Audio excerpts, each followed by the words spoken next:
up a week of ships all afternoon? You know what? I'm starving. Must be all that exercise I got round at yours last night, eh? Yeah, well, you had enough energy to get up and go home afterwards, didn't you?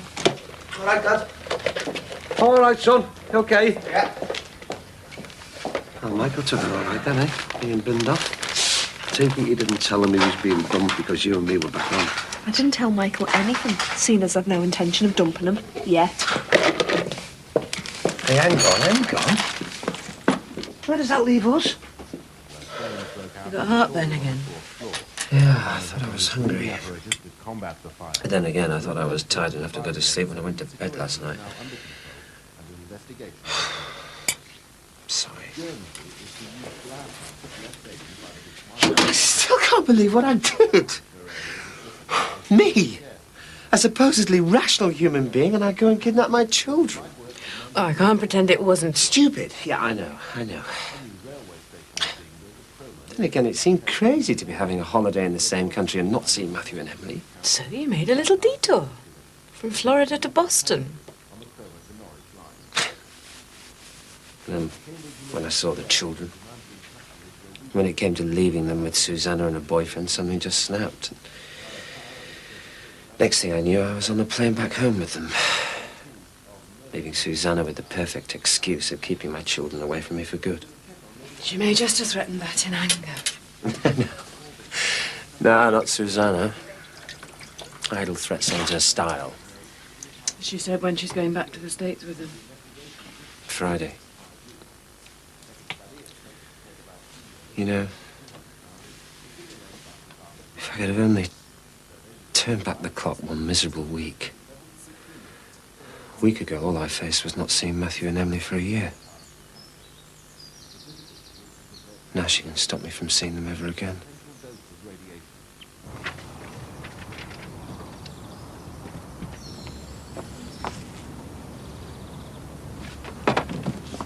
Dear, oh dear. We really are scraping the bottom of the barrel, aren't we?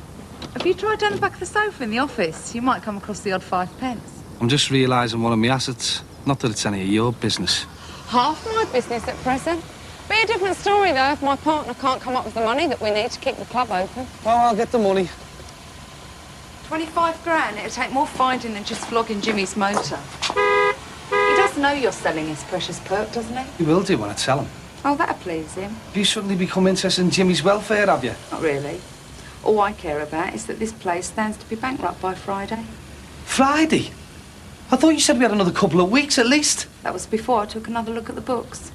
Friday, Barry, or I find another partner. One that doesn't have to go searching down the back of the sofa for coppers. Oh, it's going to be that easy, is it? To find someone with 25 grand. Oh, don't you worry about that, Barry. People are queuing up to take your place. Hiya. What are you doing back? I'm due back today. Anyway, I live here, I think. I mean, you just don't see, do you? I mean, I want to be with you, but I don't want to be treated like some bit on the side. You're not... No, Michael makes me feel as if it's not just one thing. I mean, he takes me out, he talks to me. Well, it's more of a relationship. It's more romantic. Who are Michael? Romantic? He's about as romantic as a crop of cold sores. Laugh at me. Go on, laugh at me, because I need someone to be there when I wake up in the morning. I need someone to make more of a commitment than you're willing to. Look, Bev. Yeah. Oh, hello, love. You all right? But our Michael is the last one to look to for commitments. He probably thinks it's a fill-in. And anyway, he shouldn't be... What? Sleeping around with the likes of me? Oh, we talk about double standards. Bev, all I'm saying is our Michael is young. Chances are he won't stay with you for more than 5 minutes anyway. Well, at least he occasionally stays the night. You're not even willing to make that much of a commitment, are you? Did Barry say what he wanted to see you about? No, he just said soon as poss and sounded a bit stressed. Aren't we all? Well, try not to worry too much, darling. Susanna might not go through with the threat of stopping you seeing the children. Not when she's had time to calm down a bit. I wouldn't bank on it. See you later. Bye.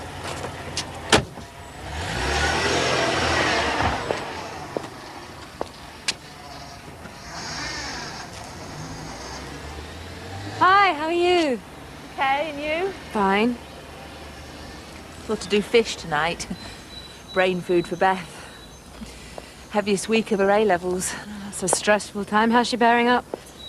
Well, to be honest, I'm just amazed at how calm she manages to stay. Though I say it myself, she's a lot stronger than most her age. Haven't seen your husband around for a while. Has he gone for good? Oh, I'm sorry. I didn't mean to pry. It's just Mum and Dad said he'd gone away. Taking my name in vain, daughter? Dad, I was just saying, well, I haven't seen Mandy for a while. Not since your housewarming do. That was the fun part. Now begins the serious business of fixing up and furnishing. In this case, about 10 times more packaging than furniture. I wondered if I could borrow your car. Take some of that lot down to the council tip. I'll get you the keys. I better be going. I've got an appointment in town. See ya. All right, bye-bye. Bye. Is it me, or does that woman always seem rather, I don't know, jumpy? Yeah, I suppose so. But then I'm getting rather used to having jumpy people around me these days. Mac's still worrying about the consequences of Shanghaiing the kids, eh? Yeah, he's terrified Susanna's going to use it to stop him ever seeing the children again. Well, it was a pretty stupid thing to do, but then Matthew and Emily obviously mean an awful lot to him. Enough to actually drive him into snatching them back from America. Maybe if I'd realised just how much they meant to him, he wouldn't have felt the need to do anything so drastic. Well, frankly, Dad, I was just glad to be seeing the back of Susanna. How's that, love? I mean, I can understand that having an ex-wife around could be a bit untidy, but Susanna wasn't particularly troublesome, was she? I've always been jealous of her, Dad. Understandable, but hardly justifiable. Max obviously thinks the world of you. Which is why I should stop being so stupidly insecure about Susanna and start realising that Max is entitled to love his children no matter who their mother might be. Quite. Didn't realise the club was going through such a thin time. Well, neither did I until Joe Halsall threw the books at me last week. Not that they've ever made any sense to me. Well, I think your best bet is to take Joe Halsall up on their offer and dissolve the partnership. Well, it's not so much an offer as a threat. That's if I don't come up with the 25,000 by Friday. But why would you want to stay in? If the club is doing so badly, why don't you get out? Otherwise, you could be liable for outstanding debts. Because sooner or later, this place is going to take off, and it's half mine, and I want it to stay half mine. Well, if you want to get your hands on some capital, the obvious way to do it is sell the shops. Oh, no way. I'd never sell the shops. The problem is trying to get your hands on the cash very quickly. If I could just get some of it together, just enough to keep the supplies off me back, then I could get the rest in later. Like, with a rent increase. Rent increase? Oh, you don't mean the shops? Well, why not? I don't think the tenants would be expecting it, and anyway, they haven't been Well, given and any seeing as rent. you're the managing agent, you can give them the glad tidings, eh, Max? Thanks for coming in. We need to talk. But first, I'm afraid I'll have to ask you to hang on. A woman and 3 children needing emergency shelter. Still no shortage of custom, then? Unfortunately not. Still one of the few expanding industries. Well, she's come to the right place to get help, whoever she is. So you do feel we at the charity can be of help, as in your case? Well, you know I do. I couldn't be more grateful, the hostel places, the house you've given us at Brookside Close. Then perhaps when I come back, you'll be able to explain why you've chosen to throw all the years of support we've given you back in our faces.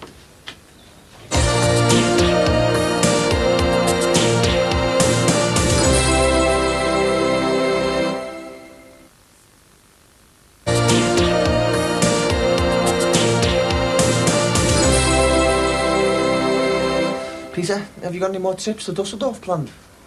No, why? But the beer's sound. Can't be bad, can it?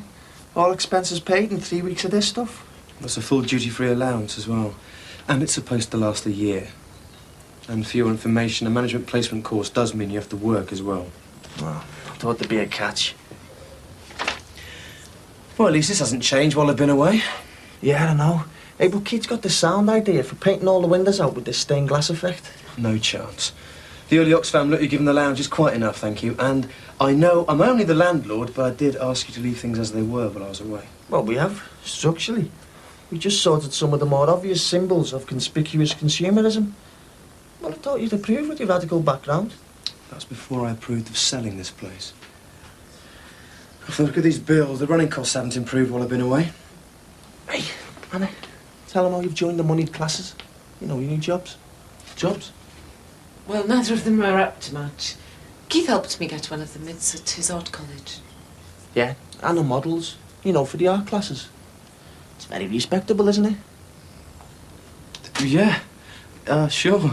Well, what's the other jobs? Oh, it's just a bar job at a hotel in town. Actually, I'm thinking of giving it up soon. It's just not the way I choose to earn a living. Well, at least you are earning a living, then. It's good stuff, this. And being illegal, you haven't got many options, have you? No, I suppose not. Listen, I met this guy from Manchester on the management placement.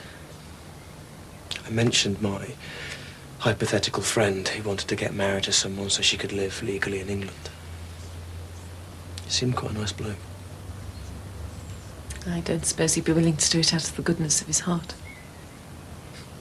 No, he wasn't quite that nice. He said he'd do it for about £4,000. Wants to buy a new car. £4,000. Where am I supposed to get that kind of money? Sorry, I can't oblige.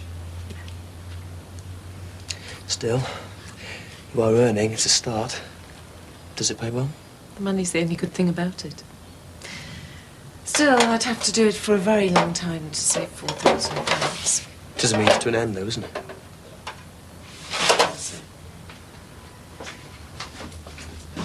You've run out of bog rolls again. I'm just going to the shop. Need to speak to me dad anyway. Do you need anything?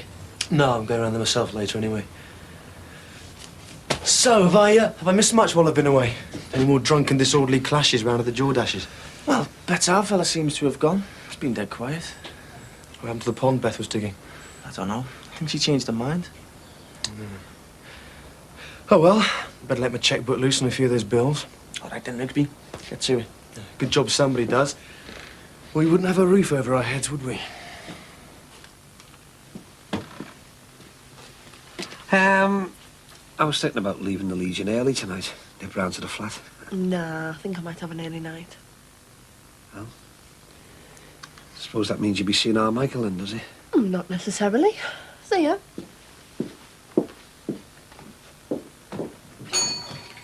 Oh, yeah.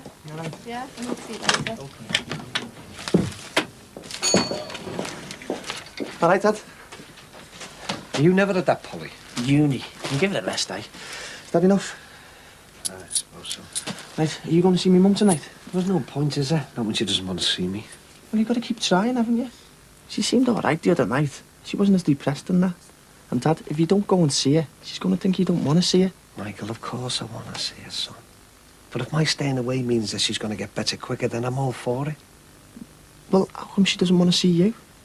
Oh, I don't know, do I? I mean, you know, it's just part of her being depressed. I mean, I don't like it, but what can I do? Yeah, take it out, eh? Right. So? You off out tonight, then? Yeah, well, I'm only going to see me mum. Might go round to Bev's later, though. See how I feel.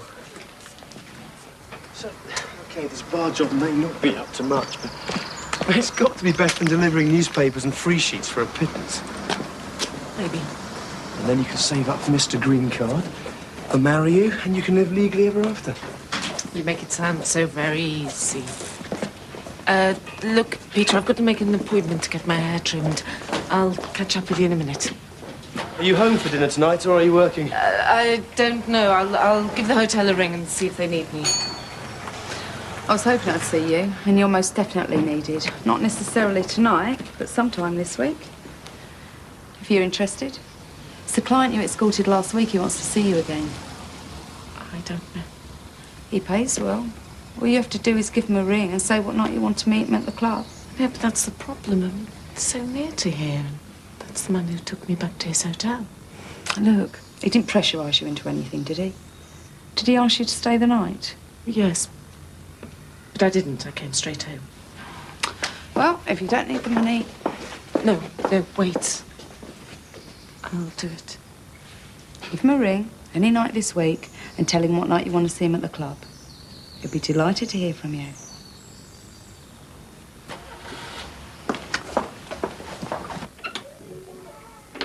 Sorry to have kept you waiting.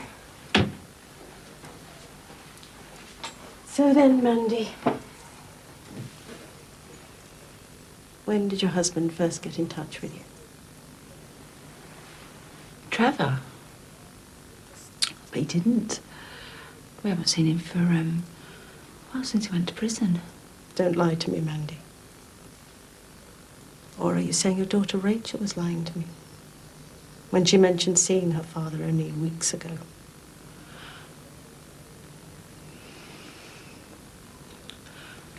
All right, but I can explain. Whatever the explanation, you do know this means we'll have to move you from the safe house. No. You haven't really given us any choice. You know how short of funding we are. We can only provide safe houses for women who genuinely don't want their husbands to find them. But I didn't want Trevor to turn up. Then why keep from us the fact that he had? Are you still in contact with him? No. You abused our trust, Mandy. You do owe us some sort of explanation. Did you let Trevor know where to find you? God, no. I don't know how he found us.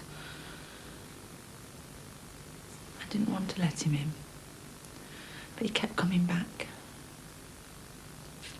He really made me believe he'd changed, and Rachel wanted a dad. So you let him move back in? And did he hit you? I don't have to be psychic, Mandy. Men like Trevor never change. I thought you'd come to understand that. Well, I know I should have known. I know I should. What I don't understand is why. If Trevor had already traced you, he wrote to us saying he was determined to find out where we were hiding you. All right, so he didn't.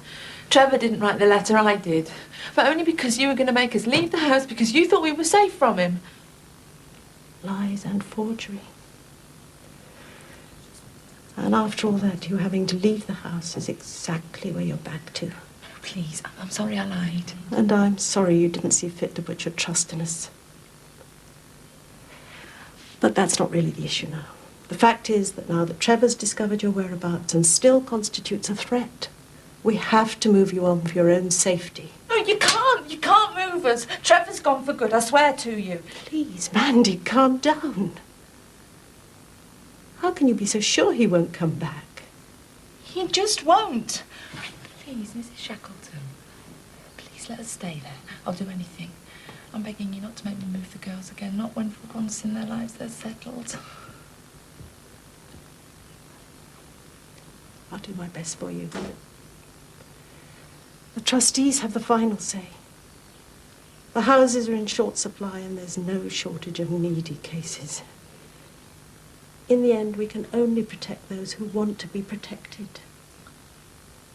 We have to be able to trust you, Mandy. Please. They have to let us stay. I'll try my best, but we'll just have to see, won't we?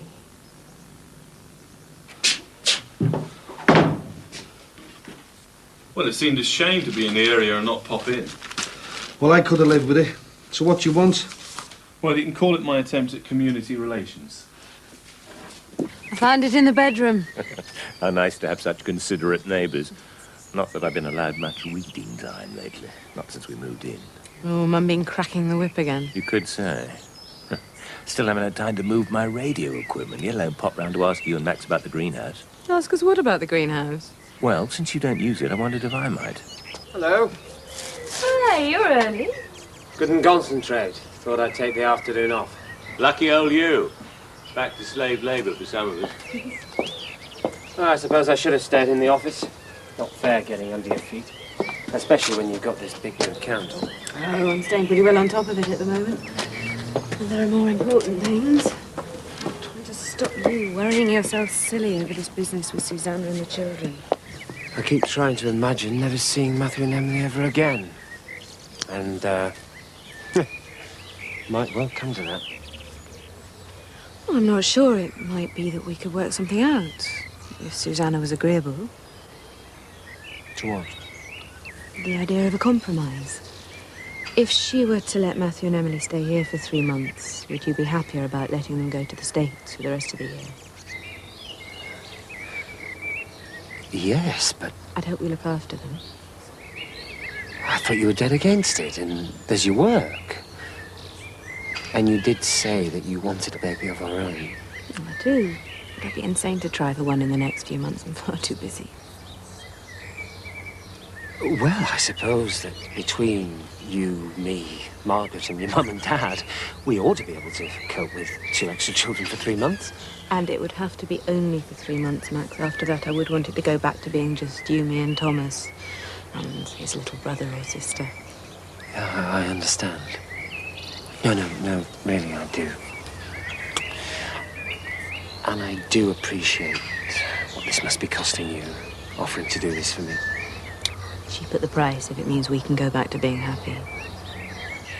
Maybe Susanna would even agree to 3 months with us, then 3 months in the States, and then back to us again for 3 months. That would be the perfect compromise. Max, we do still have to persuade Susanna to agree to any sort of compromise at all. Oh, yeah. That minor detail. So I suggest you go in, ring her, and invite her over. Really? Preferably while I'm still in this selfless mood. See if she's willing to try and sort things out. Because if she goes back on Friday with things as they are, you won't stand any chance of seeing your children again. Whatever Susanna says, thanks for this.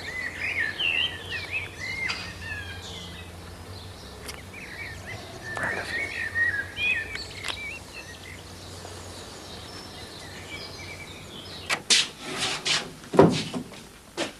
I thought you'd be gone. Anyway, must get on. Got to get the club ready for opening. Yep. Judy calls. Oh, and that's your duty, is it? Hassling innocent club owners. Yeah, well, you know about innocent, don't you, Barry? Oh, and by the way, I hear your days of a club owner are coming to an end. Oh, yeah. Well, we'll see, eh, Kent? Yeah. We'll see. I know what you are and I know what you did, and I don't like child murderers walking free. Now, I might be too late to get you on that one, but I'll get you on some other crime. You can be certain of that, I swear. I'll make your life a misery.